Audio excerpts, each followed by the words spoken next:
Okay, let's take a look at finding tangent and normal lines using the TI-Nspire. So we have a problem here. It says for the function f of x equals 3 times the quantity x plus 2 to the fifth power and the point P given by x equals negative 3, find the equations of the tangent and normal lines of f at point P. All right, so what we're going to do with our calculator is like first we're just going to enter and save the function f of x. So 3 times, and we're going to put up parentheses here, and then we're going to get x plus 2, and that's going to be to the fifth power.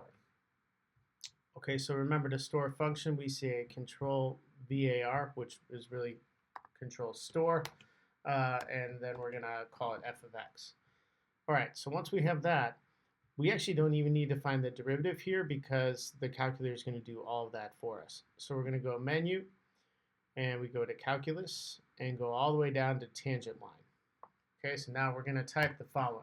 We're going to say, well, we want the tangent line of f of x at the point where x equals negative 3. So we put commas there, f of x, comma x, comma negative 3, and we hit enter, and we have our first answer. Okay, so let's go ahead and record that. And when you write this, remember, this is, when we're writing the tangent line, we're writing the formula in y equals mx plus b form. So you got to make sure you say y equals, even though this doesn't have a y equals 15x plus 42. Okay, so now we're done with the first one. Now let's do the same thing, and because we already have f of x stored, we can just go right to calculus and go all the way down to normal line. So we go here, and we do the exact same thing. We want the normal line, which remember is perpendicular to the tangent line, and we're going to find that, and notice here we get negative x over 15 minus 16 over 5. Now you can just write it like that, or you can write it as follows.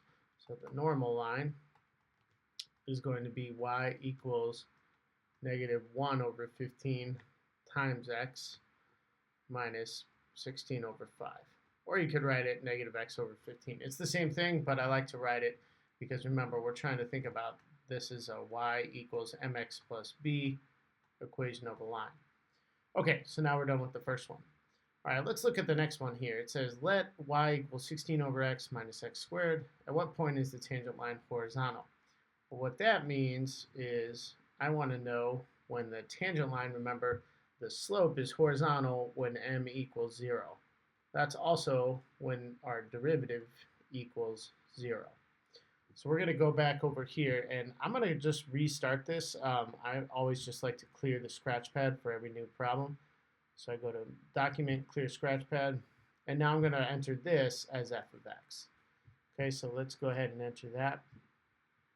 So we have 16 divided by x minus x squared, and we're going to go Control var, store that as f of x. Okay, now, since we're not just finding the equation of the tangent line, now we actually need to find the derivative. So we're going to go ahead, we're going to find the derivative, and then we're going to set it equal to 0. So the derivative of f of x, so we go ahead and we do that. And now, let's save this. Now, if you want to store this, you can just go to right to Control var, store it as g of x. Okay, because the calculator doesn't understand f prime of x, so we're going to store it as g of x. So now that's stored. Now the last step here is I want to actually use the algebra menu here, and I'm going to solve by setting the derivative, which I already have stored as g of x, equal to 0, and then you always got to put comma x. You're solving for x. Okay, so I get this point. Now this is just the x value, right? And this says at what point is the tangent line horizontal, right? So that's where we want x comma y. So in order to do that, I have to put my x value back into the original to get y. Okay, now we have this saved as f of x, so, oops, we have this saved as f of x, so that's actually really easy here. We can just say f of negative 2, and this is going to give me my input of negative 2 gives me my output of negative 12, which means the point is negative 2 comma negative 12 where the tangent line is horizontal. So now you're done with this problem. Okay, let's look at one more here. And similar type problem. It says find the x and y coordinates of the point on the graph of y equals 1/4 2x plus 1 quantity squared, where the tangent line is parallel to the line y minus 3x equals 1. Now remember, this is a y equals mx plus b, so let's just move the 3x over, right? And we have our slope m, right? So m equals 3. So what we need to do is we need to figure out where the derivative, the slope, is parallel. Well, it would be the same slope. So we need to figure out what value of x is going to give us a slope of 3. So we're going to go back here and we're just going to restart here. Go to Document, Clear Scratchpad. And now I'm going to go ahead and enter this y equals 1/4 2x plus 1 quantity squared. I'm going to enter that as my f of x. So I'm going to use the fraction tool. 1 divided by 4 times 2x plus 1, 2x plus 1 quantity squared. And we're going to store that as f of x. So we store it as f of x. And now we need the derivative, because remember, we're going to set the derivative equal to 3 to get the x value. So I'm going to go Menu, Calculus, Derivative, and I just enter my f of x because I already got that stored. And I get 2x plus 1. Now, this one's a pretty easy one. You could do it by hand, but if you want to just keep using the calculator, we'll save it as g of x. And remember now, the thing that we're doing differently here is we need it parallel to the line y equals 3x plus 1. I just rewrote it here so we know the slope is 3. So we're going to set it equal to 3 now.